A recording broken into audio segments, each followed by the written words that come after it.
This is Sally Schessler, Director of Education for Allergy and Asthma Network, and it's my pleasure to welcome you to Advances in Allergy and Asthma, a webinar series presented by Allergy and Asthma Network in partnership with the American College of Allergy, Asthma, and Immunology.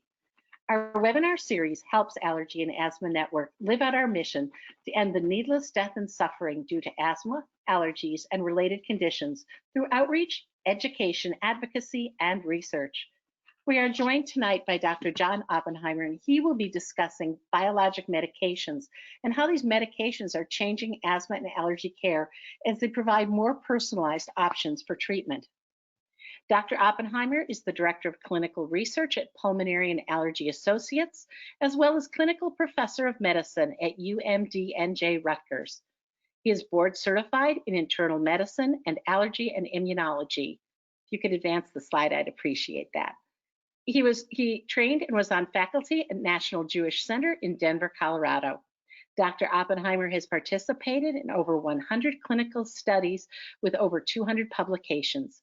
He serves as the Associate Editor of the Annals of Allergy, Asthma, and Immunology, co-section editor of Current Reports of Allergy and Immunology, Current Opinion of Allergy and Immunology, and serves as a reviewer for several journals, including the Journal of Allergy and Clinical Immunology and JAMA. He is the past chairman of the ADT section as well as interest section coordinating committee of the Quad AI. He serves on the Joint Task Force of the Practice Parameter Committee for Allergy Immunology, the Writing Committee of the Cough Guidelines Committee for the American College of Chest Physicians, a voting member of PCPI, and a member of the Measures Development for Atopic Dermatitis, and was on the Board of Directors of the American Board of Allergy and Immunology 2010 to 2015, and is past chairman of the ABAI. He is presently the liaison to the American Board of Internal Medicine for the ABAI and a member of the ABIM Council. He has focused his career on guideline development and has been actively involved in measurement development in the field of allergy and immunology. Well, Dr. Oppenheimer, after reading all of that, I hardly can believe you had time to join us tonight, but I'm so glad you've been able to. Thank you for being with us tonight and for sharing your expertise. And before I turn it over to you, I would just like to remind our listeners that Dr. Oppenheimer does not write the CE questions, but that is a function of Allergy and Asthma Network. So Dr. Oppenheimer, thank you for being here. Sally, thank you for inviting me. And again, thank you to Allergy and Asthma Network, as well as the American College of Allergy, Asthma, and Immunology. Why don't we get started? These are my potential conflicts and our objectives. And really, if I were to discuss our objectives in a simple way, it's to understand where new therapies, specifically biologics, may fit in respiratory illness. So let's start by talking about chronic sinusitis. You know, it's an inflammatory disorder of the nasal mucosa and paranasal sinuses, characterized by at least 12 weeks of symptoms. In the US, the prevalence has been shown to be between 3 and 6.4% of the population. But I think what's most important about chronic rhinosinusitis is the downstream issues. There's more asthma and allergic rhinitis, greater utilization of oral corticosteroids and antibiotics, more office and ambulatory care visits, and overall healthcare cost burden of about $5.7 billion per year at least. The diagnostic criteria for chronic rhinosinusitis is as follows. Symptoms including nasal obstruction, drainage, facial pain pressure, hyposmia and or anosmia, as well as an objective measure, either objective evidence through nasal endoscopy of mucopurulent discharge, edema, or polyps, versus a radiologic demonstration of inflammatory disease, specifically mucosal changes. So these are the criteria for chronic rhinosinusitis. When I think of chronic rhinosinusitis, I think of it as a heterogeneous disease and really try to quickly figure out what subgroup somebody might fit in. So the most common form is chronic rhinosinusitis without nasal polyps. Tonight, we're going to talk a bit about chronic rhinosinusitis with nasal polyps, which is about 20% of the population of patients with chronic rhinosinusitis. But there are several other subtypes, like allergic fungal rhinosinusitis, where people can have thick mucus in their sinuses which contain fungi, and we would confirm by performing testing. Or even aspirin-exacerbated respiratory disease, in which exacerbation of chest and nasal symptoms occur following use of NSAIDs and aspirin. When you think of chronic rhinosinusitis without nasal polyps, you think of this being a type 1 cytokine milieu, specifically something like interferon gamma. Th1 helper cells are seen, and the inflammatory endpoint would be neutrophilic cellular response. But it's really chronic sinusitis with nasal polyps that's getting a lot of attention now, and we'll talk about why. It's associated with asthma and other allergic illnesses. It's mainly associated with type 2 inflammatory response, so cytokines like IL-4, 5, 9, 13, 25, and 33. And it's predominantly an eosinophilic inflammatory disease with elevated mast cells and IgE expression.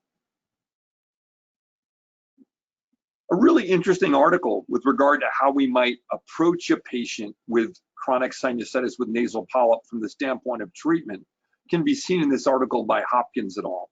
And I basically procured their algorithm.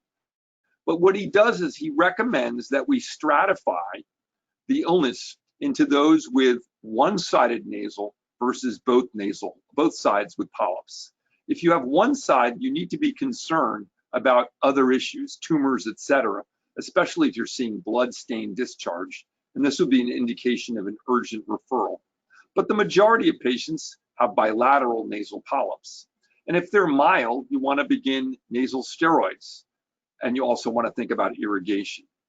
As people have more severe disease, you want to begin by doing nasal irrigation, but then move to antibiotics and even nasal lavage with topical steroids. When they fail, so good response were done, but when they fail, you want to think about doing endoscopic sinus surgery after CT evaluation. But what I want to talk about is the fact that at the end of the day, functional endoscopic sinus surgery is by no means a cure. This is exemplified in the study by Callis and colleagues. They show that over a 12-month period after functional endoscopic sinus surgery, 79% had recurrence of disease and 37% required revision of surgery. So this is often a self-fulfilling prophecy. By that I mean the inflammation continues and further intervention is needed. So now we move to thinking about biologic agents. Presently, only one is approved for chronic sinusitis with nasal polyps, but I'm pleased to tell you that I think we're going to see many others available in the near future. This is work done by Hopkins et al. It was based upon a proposed recommendation by the multidisciplinary Euphoria expert panel. And they state they believe indications for biologic treatment in patients with chronic rhinosinusitis with nasal polyps, again, patients of presence of bilateral polyps, should be stratified based upon two different classes, those with a history of surgery and those without a history of surgery. They have 5 indications for need for biologic, 3 of which need to be fulfilled if you've had prior surgery, and they recommend 4 be fulfilled if you've not had prior surgery. And these criteria are evidence of type 2 inflammation, need for 2 or more courses of corticosteroids systemically over the last year, significant impairment of quality of life, loss of sense of smell, and especially in those with comorbid diagnosis of asthma. So right now we have one approved biologic agent, and that is dupilumab, which, as you know, is an IL-4 receptor alpha blocker, which results in inhibition of both IL-4 and 13 signaling. So what is it that IL-4 and 13 do? Well, they upregulate recruiting eosinophils. They cause isotype switching to produce IgE, and we all know that binds to the mast cells and creates a lot of trouble. There are studies showing that it enhances airway smooth muscle contraction, goblet cell hyperplasia. There can be actual remodeling, things like myofibroblast upregulation, airway smooth muscle proliferation, collagen deposition, and there's some very elegant data demonstrating increase in MUC5AC and MUC5B mucus production from epithelial cells and goblet cells. Take-home point, this is a pleiotropic blocker. Does it work clinically? Well, this is work done, one of the pivotal trials, Sinus 24 Liveter nasal polyps, looking at dupilumab in yellow placebo, in blue active therapy. It was a 24-week active study with 24 weeks of observation after discontinuing. And you can see whether we look at nasal polyp scores or congestion/nasal obstruction, active therapy resulted in significant improvement. You can see it occurs rather rapidly within several months, and it's maintained throughout the entire study with discontinuation, a return to baseline. Now, I mentioned other biologics will likely also be approved for sinusitis. Omalizumab, an IgE blocker, we'll talk more about in a few minutes, is ongoing. Benralizumab, an IL-4 receptor alpha blocker, undergoing evaluation, and mepolizumab, undergoing evaluation, another IL-5 blocker, undergoing evaluation for chronic rhinosinusitis with nasal polyps. So I'm really going to spend the majority of our time talking about asthma because these studies are still ongoing in many cases, and I look forward to being able to share with you the data soon, but it's not yet here. So another illness that really is quite heterogeneous is asthma. And Sally Wenzel in this beautiful Venn diagram sort of talks to the fact that maybe this is a syndrome and not an illness. There's so many subtypes. You could have allergic versus non-allergic. You could stratify by severity, age of onset, whether triggers are viral or allergenic, and even the pathobiology. Is it eosinophilic, neutrophilic, or pauci-granulocytic with regard to the inflammatory markers of illness? But in the end of the day, uncontrolled asthma is a very common problem. Studies report this ranges from 40 to 60% of the asthmatic population. Now, when I approach somebody with uncontrolled asthma, the first thing I do is I feel my pulse and say, do I have the right diagnosis? Study by Sean Aaron in JAMA 2017 shows that 33.1% of patients on asthma therapy with a diagnosis of asthma had other diagnoses. Some of them are pretty frightening: cardiac disease, other lung illnesses that you'd hate to miss. I next wonder, do I have comorbidities that I haven't addressed effectively? Do they have reflux? Do they have allergic rhinitis or sinusitis that's contributing to their symptom complex? I then think about adherence, and that's a really big problem. The majority of our asthmatic patients, unfortunately, are not adherent with meds for lots of reasons, and that would be a whole symposium of its own. But there are two general ways that we stratify non-adherence. The first is intentional. I just don't take the med, I forget, whatever reason it might be. And the second is non-intentional. I'm taking my inhaler, but I'm not doing it correctly, so I'm not getting deposition in the lung. So in the end, these are the things I think about when I look at an uncontrolled asthmatic before I even contemplate moving forward and thinking about other agents. Sadly, poor asthma control is associated with significant downstream consequences: increased exacerbation, poor health-related quality of life, and in the end, increased healthcare utilization. One of my favorite studies recently published is by Yakubi, and what they did was they tried to model what the costs of asthma would be over the next 20 years. And they came up with a number of approximately $1 trillion. So this is a very expensive illness that needs our help to do a better job. Presently, our paradigm of care is as such. We think about disease severity from intermittent to severe, and we basically increase medicine, starting with reliever medicine, short-acting beta agonist as needed, moving up to high doses of inhaled steroids and bronchodilators, consideration of oral steroids, as well as even biologic agents.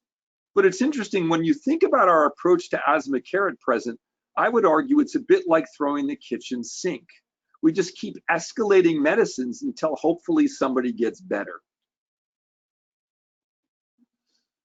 But as we move to newer agents, the biologics, it's imperative that we think about the fact that not all asthma is the same. If you remember the Venn diagram I shared with you from Sally Wenzel, this is one of her earlier studies, roughly a decade earlier. And what she does is looks at bronchoalveolar lavage from normal patients, far left, mild to moderate patients in the middle, and severe patients on the right. And what you can see in orange are neutrophils, and in yellow, eosinophils. So as we move to more severe disease, we actually see an upregulation of neutrophilic inflammation. But we still have some patients with eosinophilic inflammation. This is very important because our present armamentarium for biologic agents solely address eosinophils. I'm hopeful in the upcoming year to two, we'll have some other options, but right now you want to think about this group of patients. So let's just look at this cartoon a little bit. This is a sort of difficult cartoon, but I'd like to walk you through what we have available and what we hope to have available with regard to blocking agents. So presently, the majority of our agents are IL-5 blockers. So these are things that are involved in eosinophil upregulation and programmed cell life versus death. They allow increased life as well as ingress of inflammatory cells. We have anti-IgE blockers. You know, they're involved in the allergic response. And we mentioned dupilumab before, which blocks IL-4 receptor alpha, impacting IL-4 and 13, which has multiple downstream effects. But these all affect what we'll call the T2 high milieu, those with eosinophils, IL-4, 5, 13 as the mediators. But what about people with neutrophils or paucicellular, or people that have both? Well, there are hopeful cures down the line. TSLP, tezepelumab, recently published New England Journal article by John Cochrane, shows that there's efficacy in both T2 high and low in a phase 2 trial. A phase 3 trial is ongoing. And there are also several IL-33 blockers that are also hopeful cures in the T2 high as well as T2 low population. But let's talk about what we have today. So we have Omalizumab, which reduces circulating IgE. We have several IL-5 blockers. Both mepolizumab and reslizumab actually bind free IL-5. And we have benralizumab, which blocks the IL-5 receptor. I'll show you some cartoons in a minute. And again, we talked about dupilumab, which blocks the IL-4 receptor alpha, which inhibits signaling of both IL-4 and 13. Let's start with omalizumab. So omalizumab is a human-derived IgG, which basically binds free IgE, preventing IgE from interacting with Fc epsilon R1, or the high affinity IgE receptor, as well as the low affinity IgE receptors. At the end of the day, what it does is it inhibits mast cells and basophils and downregulates the receptor Fc epsilon R1. Now, when a drug's been available for a while, as omalizumab has, the first thing we can do is we can go right to the Cochrane analysis, which is what I'm going to share with you now. So this is a compilation of multiple studies, but it gives us a sense of what we know this medicine can do. So if we look at the Cochrane analysis, for patients with moderate or severe asthma who are receiving background ICS, a significant advantage was seen with subcutaneous omalizumab regarding asthma exacerbation. Specifically, they found an absolute reduction of 26% for participants suffering an exacerbation on placebo versus 16% on omalizumab when they looked at their trials, which were 10, involving over 3,000 patients, 16 weeks to 60 weeks in duration. They also found a significant benefit was noted versus placebo with omalizumab regarding hospitalizations, 3% for placebo, 0.5% for omalizumab. They showed that you were able to reduce ICS, but not oral corticosteroids also. So this is a wonderful modality. And by blocking IgE, we can see actual downstream effect with regard to asthma severity and control. Let's jump ahead though and talk about anti-IL-5. The first example I'm going to give you is mepolizumab. So again, what mepolizumab does is it blocks IL-5. Remember, IL-5 upregulates eosinophil survival as well as production. So mepolizumab is indicated as add-on maintenance treatment for patients 12 and above with the eosinophilic phenotype. It makes sense because this is impeding eosinophils, but let me show you why. I'm going to share with you an early study by Ian Pavord, which was a multi-center, double-blind, placebo-controlled trial of patients 12 to 74 years of age with severe asthma who had signs of eosinophilic inflammation. They're randomly assigned to one of 3 doses, anywhere from 75 to 750 milligrams of IV mepolizumab. The drug ultimately is approved as sub-Q, but this is an early study, and I think really shares with us a lot of information. In this study, they looked to see, following 13 infusion in 4-week intervals, in a group of patients that had upregulated Th2 phenomena. So we're talking about elevated sputum eosinophils, elevated ENO, or elevated peripheral blood eosinophils, whether using this drug could result in a significant reduction in exacerbations, which they defined as need for oral steroids, admission to the hospital, or visit to emergency department. This is a busy slide, but the take-home point is blue placebo. This is number of clinically significant exacerbations throughout the 9 months of study is significantly higher than active therapy. Now again, this is a cohort of patients that have that T2 high phenotype. One of the other studies that I'd like to share with you is by Bell et al. So now we're going to look at the actual dose, which is 100 milligrams sub-Q every 4 weeks. And this is a 20-week study looking at a group of people that were oral corticosteroid dependent, 135 of them. And what they showed was that they had a 50% reduction from baseline in oral corticosteroid dosing compared to placebo. Furthermore, which I think is really nice, is the active treatment arm had a relative reduction of 32% in exacerbations. So beyond reducing the dose of steroids by 50%, they had a 32% reduction in exacerbation rate. So it speaks that if you can pick the right population, blocking that T2 high phenotype can really have downstream effects. Now let's jump ahead to our last IL-5 blocker we're going to talk about tonight. There are 3 of them, reslizumab, but I don't have time to share with you. But the other type is a little different. This is an anti-IL-5 monoclonal antibody that's actually blocking IL-5 receptor alpha. The result is, by blocking this receptor in the eosinophil, it induces antibody-dependent cell-mediated cytotoxicity. So it upregulates cell apoptosis. It's approved again for add-on therapy for those 12 or above with severe eosinophilic asthma. Let me show you a study by Gene Bleeker. It was a randomized, double-blind, parallel group, parallel-controlled phase 3 trial in older children to 75-year-olds with a physician-based diagnosis of asthma for at least a year.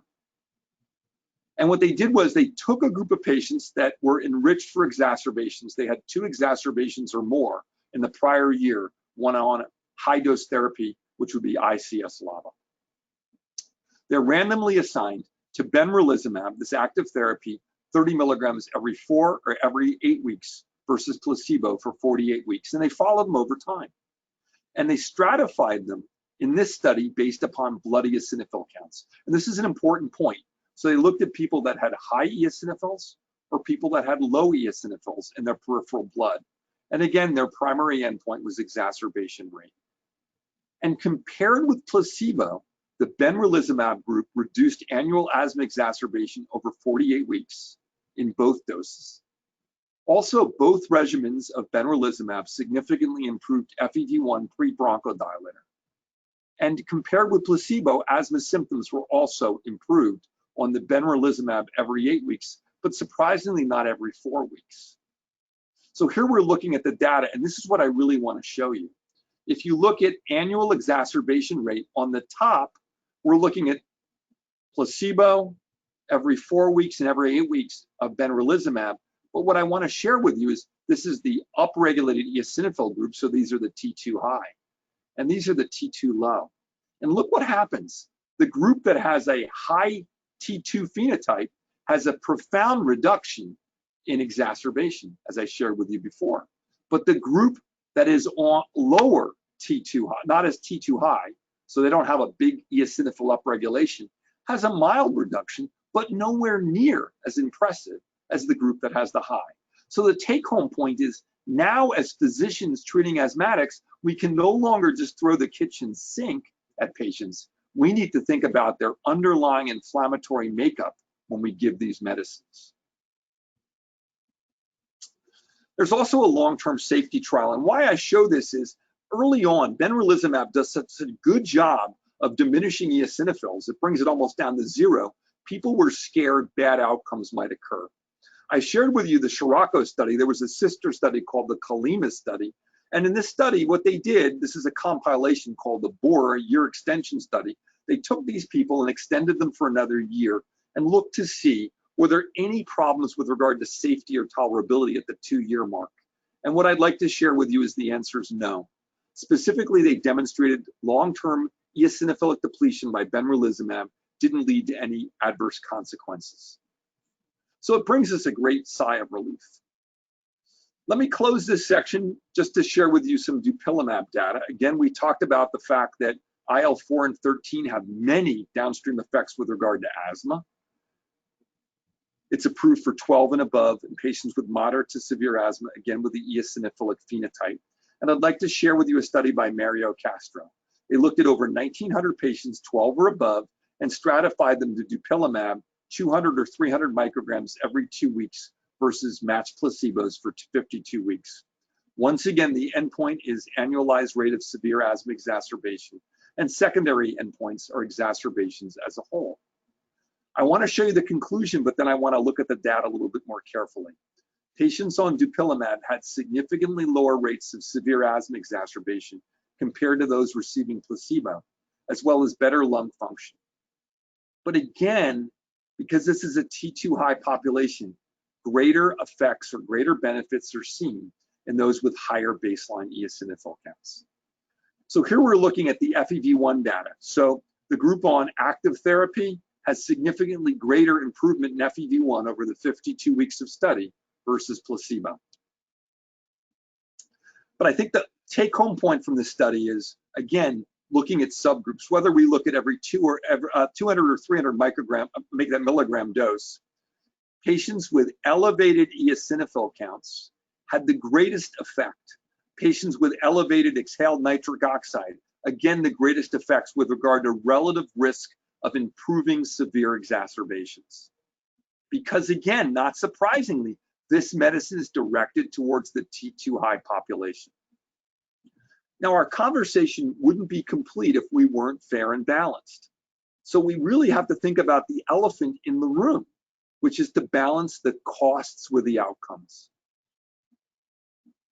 A wonderful paper in the Annals of Allergy by Anderson and Zeffler really reinforces this. So the average annual wholesale acquisition costs for these medicines are a little staggering. So if we look at Omalizumab, about $39,000. We look at dupilumab, $38,000, and you can see the numbers go down, but the cheapest is about $31,000 per year. Now, what's interesting is we can look at the base case incremental cost effectiveness ratio by using these medicines, looking at the outcomes, and you can see they're quite high. They're about $325,000 to $350,000. It turns out that the threshold for an incremental cost effectiveness ratio that is quality of life adjusted, year gained, indicative that it's useful, is about $100,000 to $150,000. So these medicines certainly go above this. So in the discussion of the paper, Anderson and Zeffler reinforced that current pricing for these biologics really do exceed measures of cost effectiveness. And to meet available measures indicating cost effectiveness, these prices would have to come down a minimum of about 60%. But they mentioned in the paper, and I write about this all the time, and I'm going to share with you why I do. I think the cost effectiveness could be improved if we better understood indicators likely to give us a sense that somebody's going to respond, or once they begin it, know that they're not responding early, so we discontinue. Or maybe a third thing they don't talk about, but I'm going to share with you, is maybe using these medicines only part-time during the year, not the entire year. What do I mean by that? So I'm trying to share with you, that is, I'm trying to find a drug that is both effective and cost-effective versus a drug that costs a lot of money and isn't very effective. To do so, I'm going to recommend that we think about precision medicine. A study that I always think about that reinforces to me that we can do a better job was written by Nick Hanania and colleagues. It's called the Extra study. What they did was they looked at a group of patients on Omalizumab. Now, the indications for Omalizumab are that people have to have a perennial allergen and have an IgE level within a certain nomogram based upon their weight and the IgE level to calculate how much Omalizumab is needed. So they looked at a group of people that met criteria. They had a positive allergen perennial, they had the right IgE level and weight, and they put them on placebo or Omalizumab for 48 weeks. But at enrollment, they also looked at other indicators of T2 high phenotypes, namely ENO, exhaled nitric oxide, blood eosinophils, and another mediator I didn't talk about called periostin, which is an IL-13 upregulated secretagogue. Their primary endpoint was the number of observed protocol-defined exacerbation over a 48-week trial. And this is a really neat study. So these are people that all fulfill criteria for Omalizumab, but if we stratify by other T2 high indicators, here we're looking at ENO high in gray, low in dark, eosinophils high in gray, lower in dark, periostin higher in gray, lower in dark, you see a consistent theme. If I have a second T2 high indicator, my gosh, I get better control from the standpoint of a reduction in exacerbations that's greater. So by enriching my population, using this medicine, picking people likely to respond by thinking about a T2 high phenotype and really enriching, look at what the outcome is. And let me share this with you in another study. This is one of my favorite, Schremanker et al. Ian Pabord was the senior author. They basically did pooled analysis and they stratified based upon ENO and blood eosinophils. So to the right is higher blood eosinophils. Lower to higher is higher ENO. And because I don't have a lot of time, I just want you to look at this group right here. This is looking at the relative rate of exacerbation. And I think you can see it's most significantly lowest, whether we talk about combined dupilumab data or mepolizumab data compared to any one of these other boxes, because having both a high ENO and a high blood eosinophil count was the most likely indicator that you were going to have response in a good way by adding biologic agents. Again, take home point, I can enrich the population by picking the right people likely to succeed. I alluded to this before, but one of the other really attractive parts of thinking about precision medicine is thinking about why people exacerbate. So this is work done by Johnston et al. And what we're looking at is hospitalizations of children 5 to 15 years of age between 1990 and 2000. And you can see each year there's a spike. And yes, it may vary by intensity, but each year there's a spike. And interestingly, the spike occurs in Ontario, which is where the study was performed, in September. And this is called the September epidemic. For those of you that care for asthmatic patients or asthmatic yourself, you often remember that first time in the fall when you get your first cold seems to be a time of significant worsening, the most common time for exacerbation. I'm in a big respiratory group. I never take call in September. I don't want to get called in the middle of the night because I read the literature and I know that's the most likely time for exacerbations. So in this study by Teach et al., they built upon that by looking at the use of a short-term targeted treatment during the fall to see if they could reduce exacerbations. And specifically, I want to look at the arm in which they compared Omalizumab to placebo. It was a 3-arm study, but they look at basically giving guideline therapy for 4 to 9 months in run-in And then a 4-month intervention phase. Just before school begins, they begin Omalizumab for 4 months. And what they showed was that the fall exacerbation rate was significantly lower in the active Omalizumab group versus placebo. So it was 11.3% versus 21%. But here's the interesting part. In the group that had an exacerbation before or during their run-in, so before they began Omalizumab, so during that 9-month run-in, this is the group that tends to exacerbate. And I alluded to this before. One of the phenotypes, one of the types of asthmatics are frequent exacerbators. These are people that tend to exacerbate more. So what if I took this high exacerbator group and I picked one of their triggers, which was the fall, and I gave them this added Omalizumab versus placebo? Well, look at this data. 6.4% exacerbation rate for active therapy versus 36.3% for the placebo. So you can see that picking the right population can make this cost effectiveness analysis profoundly better. So I would agree that the cost of Omalizumab or any of the biologics is a limitation, but we've shown you in this example that we can enrich the population and maybe treat versus the whole year just during the fall season. So I would argue this study suggests a paradigm shift in which we can manage high-risk patients more effectively, picking a population likely to succeed. So how do I put this all together? And then I do want to save time for questions. Well, I think that, at least I hope I've convinced you that severe respiratory disease is costly. It's impactful. Patients' quality of life is significantly diminished. They're worried about their next exacerbation. What does that mean? Going to the emergency room, going to the hospital.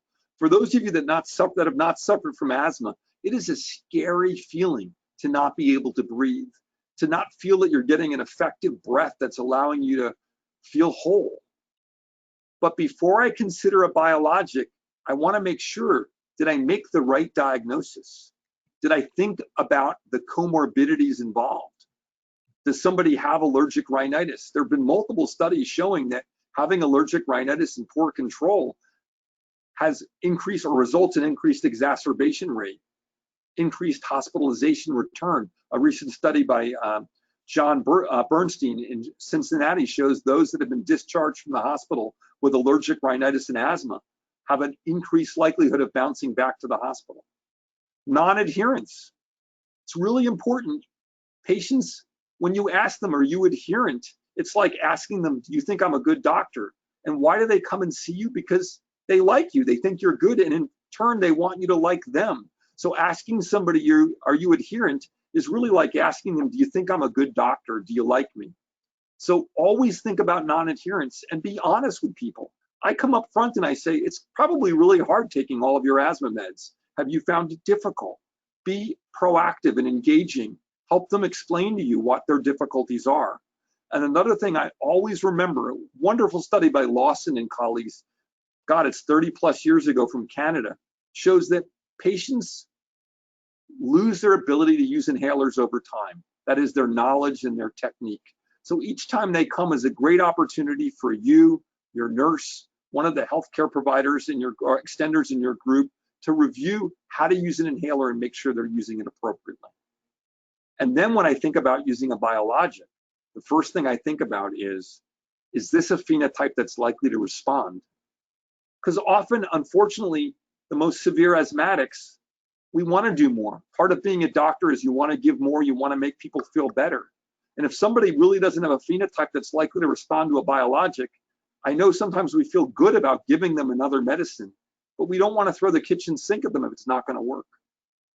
And lastly, I shared with you the concept that maybe we can use these biologics in targeted times versus the whole year.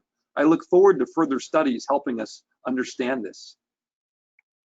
I've shared with you that presently we have wonderful therapies for the T2 high population, but if you remember Sally Wenzel's study in bronchoalveolar lavage, a significant component of our asthmatics actually have a T2 low phenotype. So I'm hopeful in the future we'll have added therapies, TSLP blockers, IL-33 antagonists, so that we can really help the subpopulation that presently doesn't have a lot that we can offer them. But I want you to think about the following.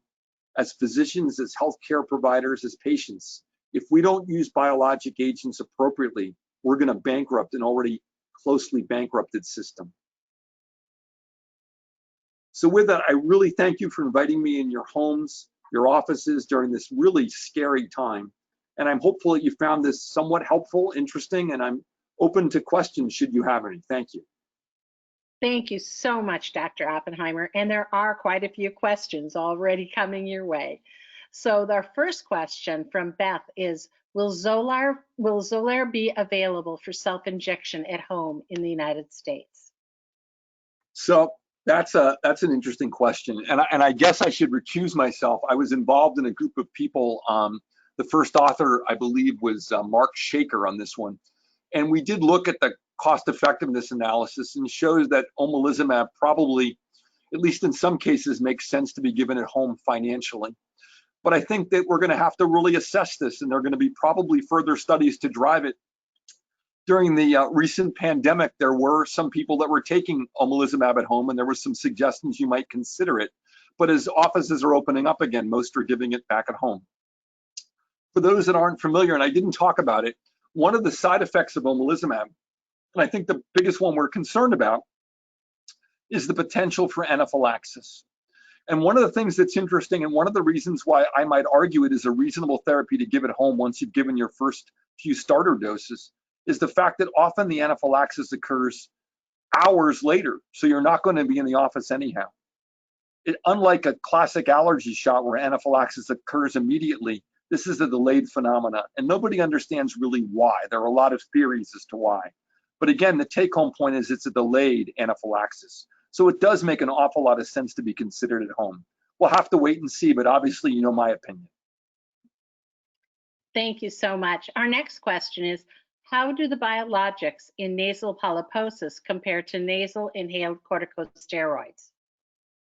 You know, the answer is we don't really know that. There have not been head-to-head studies using nasal lavage as an example. But I will tell you that the the dupilumab studies, these were people that were already on nasal steroids and failing. So my sense would be that these certainly are more effective therapies. One of the biggest problems we have with nasal steroids is getting them deep to where the polyp is. And that's one of the attractive things about giving an injectable medicine. Certainly, I can only speak to my own experience when using these biologics in patients that have failed other therapies. I've been very impressed that in some cases they really are game changers. Thank you. Okay, our next question is, do you do ACEs assessment? I'm sorry, what assessment? ACE, A-C-E-S at the end? ACT assessment, or are you talking about asthma control test? Okay, it must be, but it's, you know, I can only read the way it's typed into the question bar. All and right. it said ACE, but so I would expect that it was ACT. So if it's asthma control test, we do use the asthma control test. You know, a great paper written by Jim Lee, and again, I'm one of the authors, but Jim really convinced me of this, is one of the problems with asthma, and there was recently a study by Denton et al. It's a fascinating study. When you look at control, when you look at measures of asthma impediment, different people are impeded in different ways. So I like asthma control because it's a global test. It looks at many aspects of asthma, and I mirror it with physical exam, as well as objective measures of lung function, and in some cases, exhaled nitric oxide. And the way I described asthma to people is it's a three-dimensional animal. It's an elephant, and I'm a blind investigator. So if I'm blindfolded, I'm trying to describe what an elephant looks like. If I can look at the trunk and the tail, I can better describe the elephant than only looking at one side. So three-dimensionally, if I look at ACT, if I look at patients' physical exam, as well as their lung function and ENO, I can put a better picture together with regard to their level of control. So we definitely use it. Thank you. Our next, someone's asked you to comment on long-term use of foreign protein can often lead to an antibody response decreasing effectiveness with time. And that's been a concern, as well as development of antibodies that might induce anaphylaxis. And so far, we've not seen that be a big signal. Again, time will tell. These agents, Omalizumab has been around for years, but these other agents haven't been around so long. So time will tell. But thus far, we've not seen that being a particularly significant problem. And I underscore thankfully. Well, thank you for commenting on the asthma control test. Our listener expanded on what she meant with ACE, is the adverse child experiences. I personally have to say I have not used that test, so I apologize. Okay, no problem. No, sometimes things just get typed interestingly. Someone commented recently the mepolizumab is now indicated for age 6 and above with a reduced dose of 40 milligrams. Is that correct? I believe it is. I have to tell you, I don't take care of 6-year-olds, so I believe it is, though. And I know that they've been doing studies to prove it.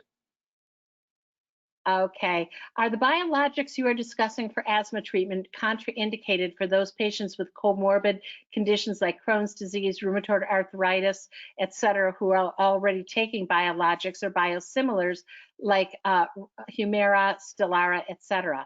Can an asthma biologic be added to biologic treatment already in place? This is an interesting question. I'm asked this all the time, clinically also. And my answer is, the studies have not been robust enough to give a good answer. But this is a great opportunity for shared decision making. So generally what I do in a situation like this, I'm usually the third consultant. I will talk to the rheumatologist or the GI doctor, explain to them what I'd like to do. I also call the manufacturer of the biologic I'd like to use, explain to them my concern. And generally the response has been, we don't have any data. And then I share with the patient the fact that there's not enough of a signal for me to give a good answer. And that through shared decision making, we can decide if we want to do it. And if so, we should look at milestones to make sure we're both happy. But again, the sad part is I don't have enough data to really give a good answer. So what I have to do is work with the patient and be honest about the lack of data I have. Well, I'm sure the patient appreciates that. Okay, the next question is, the concept of pre-seasonal addition of the biologic makes sense. However, would perennial treatment lead to overall cumulative greater improvement over time, thus improving the cost effectiveness? So the problem really is that exacerbations often occur with change in season. So in truth, especially in those that are exacerbated, say by URIs, if you can really pick the time that they're going to be most affected and treat, that makes the most sense. Do I believe the patient would overall be better if I used it all the time? The answer is yes, but it would not be as cost effective because they're likely not having exacerbations to the same frequency throughout the year. Well, I have to tell you, as a former school nurse, the September asthma peak is a very, very real thing. So I appreciated you addressing that. Our next question from Colleen is, how long is the regimen for benralizumab? So that's the other thing. We don't really have stop dates. These medicines presently, and that's one of the reasons I find the seasonal or co-seasonal so interesting, but we don't have a stop date. These medicines are maintained long-term. People often ask, how do I know if a medicine works and when should I stop it? And that too is a really difficult answer. Many argue, and some of the guidelines suggest 4 months. Others say within 2 months you can see a signal. But I would say if after 4 to 5 months you're not seeing an improvement, whether it be lung function in something like dupilumab or improvement in exacerbation rate in one of the other agents, I really would reassess whether I want to stay on the medicine. And the other $1 million question is, if somebody fails one biologic, should I switch to another? And which one should I switch to? And unfortunately, there are studies comparing one biologic to another, but I really feel that there is many flaws in it. I'm very loath to say that one's better than another. One of the things I think is most attractive is if we can better understand what specific phenotype responds best to a specific biologic, maybe in the future, we could do a better job of culling out what patients should go on what agent. And to me, that's the holy grail of biologics. I beg all of the manufacturers to continue to mine their data, to look to see what they can give us in the clinical world to help us pick who's going to respond to begin with.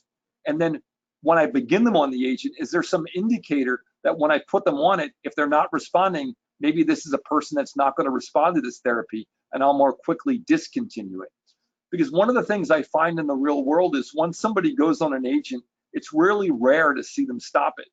And maybe that's okay with some of the inhalers because they might be thousands of dollars, a couple $1,000s a year. But when you're talking about a medicine that's tens of thousands of dollars a year, I don't think we can afford to keep it on unless we really see some signal that it's making a difference. Thank you so much. Our next question comes from Kelly, and the question is, what is the duration of administering a biologic that you would recommend to cover the September spike in asthma patients? So I think we need to go to the TEACH study. They used 4 months and they showed a good signal. So just before school begins through 4 months, and that would be the way I would use it. And I should back up and also say, being a guy that's in the real world like many of you, one of the problems I have is trying to get managed care to approve it and then stopping it and asking them to approve it again next year may be very difficult. So I'm hopeful if we can replicate this data, maybe that'll become an alternative way to use these and we won't get such pushback from managed care.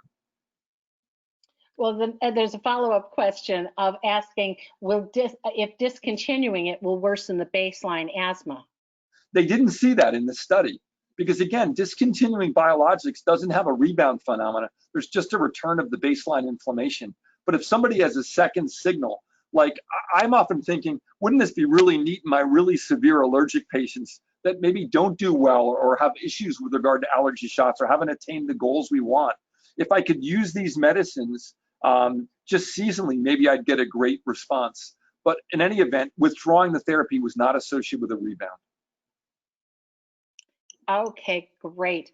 Our next question is, how far away are oral therapies targeted for high T2 phenotypes? Oh, they're a while away. One of the ones that looked like it was going to make it recently failed. So I don't know that we're really close to it. I think we're closer to T2 low therapies. And frankly, as much as I'm not a fan of getting shots nor giving them, at the end of the day, I think if we could have a T2 low option available for our patients in our armamentarium, that would be a big game changer. Oh, that's great. Okay, then last question then is, are the general primary doctors, do they know about these trials and are they able to get treatment for severe asthma patients? So this is a great place for us to think of a partnership of care. In our own system, we've really explored this. So I think this is a great opportunity for primary care doctors when there's somebody that's not responding. So we have a primary care doc has a lot in their armamentarium to use. They can use inhaled steroids, they can use LABAs, they can use long-acting muscarinic antagonists, LAMAs. And if people are failing, this is a great opportunity to send to a specialist. And what we do in our system is a one-time consult. And in that consult, the question is everything we talked about. Do we have the right diagnosis? Have we addressed comorbidities? Are people using their therapy correctly? A little bit of education. And are they a candidate for a biologic agent? So this is a great way for primary care doctors and specialists to work together to improve the system. Oh, thank you so much, Dr. Oppenheimer. Now, before we close up, I would like to read you just a portion of an email I received just a few minutes ago. And it's from someone who's listening. And this professional says, I would consider that I'm fairly well versed in the medical literature surrounding asthma biologic therapies and currently work in a pulmonary specialty office. This presentation still taught me quite a bit. It was so well done and the discussion was right on point. It's evident that a ton of research and hard work was put into this presentation. So along with this gentleman, Dr. Oppenheimer, I would like to thank you so much for all the work that you did to present this tonight. And really, I think you've helped so many of us with so many questions. Thank you, Sally. I really appreciate it. I want to thank my dad for writing that email also. Well, that's not the name he put, but there you go. Oh, so with that, we'll move to the end of our webinar. If you could move to the next slide, please. I'd like to ask everyone to please join us next month for our July webinar when Dr. Kelly Maples will present on coordinating allergy care through the lifespan. And this webinar will air on Thursday, July 23rd at 4:00 p.m. Eastern. You can register for this webinar on our website at allergyasthmanetwork.org. Scroll down the homepage to the orange section titled Recent and Upcoming Webinars. You can also view our archived webinars on this page on our website. Visit our website for quality guidelines-based resources on allergy and asthma. And if you can move one more slide forward, please, you'll see that you can also access important medical information on allergies and asthma from our partners, the American College of Allergy, Asthma, and Immunology at allergyandasthmarelief.org. Thank you again for joining us, and we look forward to having you register to be with us next time on Advances in Allergy and Asthma. This is Sally Schessler for the staff at Allergy and Asthma Network. We hope you have a great and a healthy day as we work to breathe better together.